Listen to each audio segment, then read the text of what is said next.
Whoever came up with the idea to attach an eraser to a pencil was a genius when you think about it.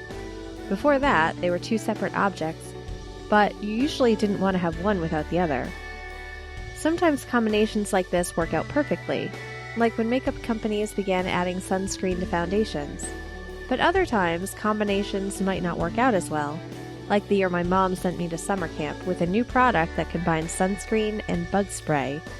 But it caused an allergic reaction, and it really wasn't very good at protecting me from bugs or the sun. Today's episode focuses on one of these hybrids that sometimes works out great for foods like mashed potatoes, chili, and casseroles, but other times doesn't work out as well for foods like broth or spaghetti.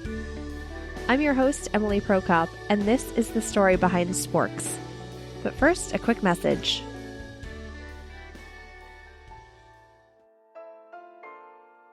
You've heard me talk about hashtag Podern Family before, the hashtag used on Twitter to help promote indie podcasts.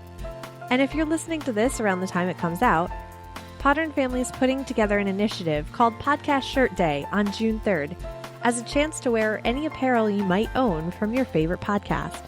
This is a great way to spread the word about podcasts and support the shows you love. So if you have a shirt from your favorite podcast, be sure to wear it Saturday, June 3rd. And if you post to media, use the hashtag #PodcastShirtDay. Some foods are topics for debate as far as what utensil they're best eaten with, like macaroni and cheese or cake. Some people prefer eating them with spoons and some with forks. For occasions where you'd be serving these foods, the perfect solution may rest in the spork. Sporks are an easy target when it comes to humor. In case you're unfamiliar, the name is a portmanteau of the words spoon and fork. It features a round bowl of a spoon with tines at the end in order to properly pierce and grab food. And it's a brilliant idea on paper, but it's mediocre at best as an actual utensil, especially when used for foods specifically made to be eaten with one or the other. Liquids may fall through the space in the tines, and oddly shaped solids may not be able to be pierced deeply enough with a fork to be picked up as easily. But sporks have become a favorite utensil at fast food restaurants like KFC, or camping trips or schools. The idea was around long before the word spork was added to the dictionary in 1909. Many were familiar with its predecessors like the terrapin fork, which was used when eating turtle meat, or an ice cream fork, which was mostly a spoon but with small tines at the end. And nowadays, the spork is so ubiquitous, Bill Clinton used it as a symbol of his administration in his 1995 speech at the Radio and Television Correspondents' Dinner. Now you know, I don't know how many of you know this. I have been eating off these things for years, and I never knew they were called sporks. But that's what they are. This is the symbol of my administration. This is a cross between a spoon and a fork. No more false choice. No more choice between the left utensil and the right utensil. This is not an ideological choice. This is a choice in the middle, and a choice for the future. This is a big, new idea, and it is called the Spork America.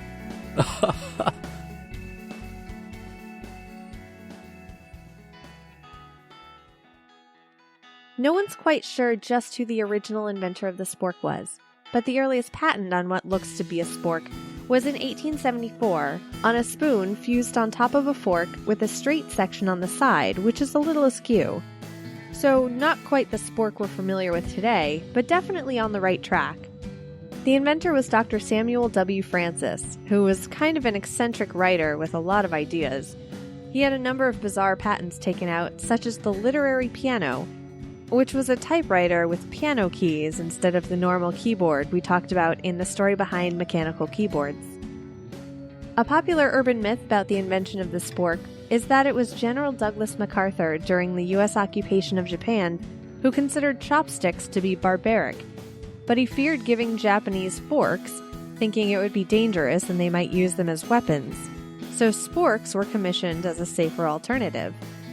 And even though this story about General MacArthur is unsubstantiated, it was an Australian named Bill MacArthur who invented and marketed the Splade in 1943 after seeing a picture of women at a party struggling to keep their silverware on their laps. This fork-spoon hybrid consists of tines with a geometric-shaped spoon, as opposed to a rounded one like on the spork, and flat edges that can be used to cut food. They've since become popular in Australia, as sporks are in the US.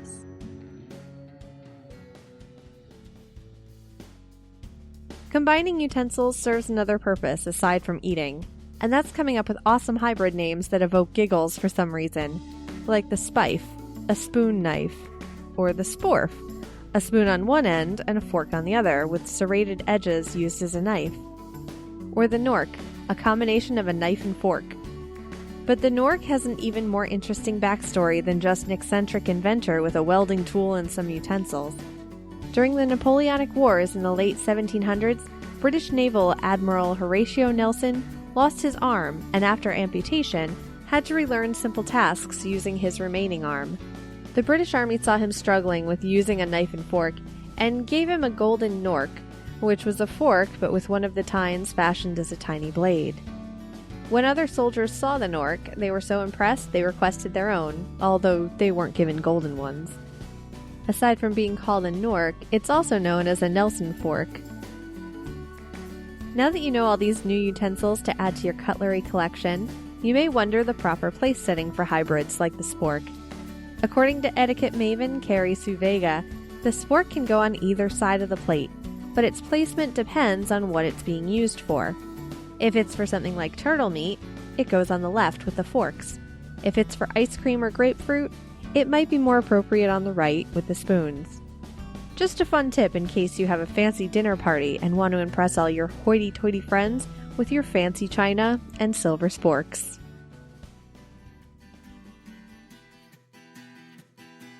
The role of Bill Clinton was played by Wes from the Via VHS podcast. Information for this episode was sourced from Salon.com, MentalFloss.com, the book Consider the Fork, A History of How We Cook and Eat by B. Wilson, and more links which can be found in the show notes at thestorybehindpodcast.com. Follow on Facebook, Twitter, and Instagram at StoryBehindPod, or subscribe on your favorite podcast app so you'll never miss an episode. Thanks for listening.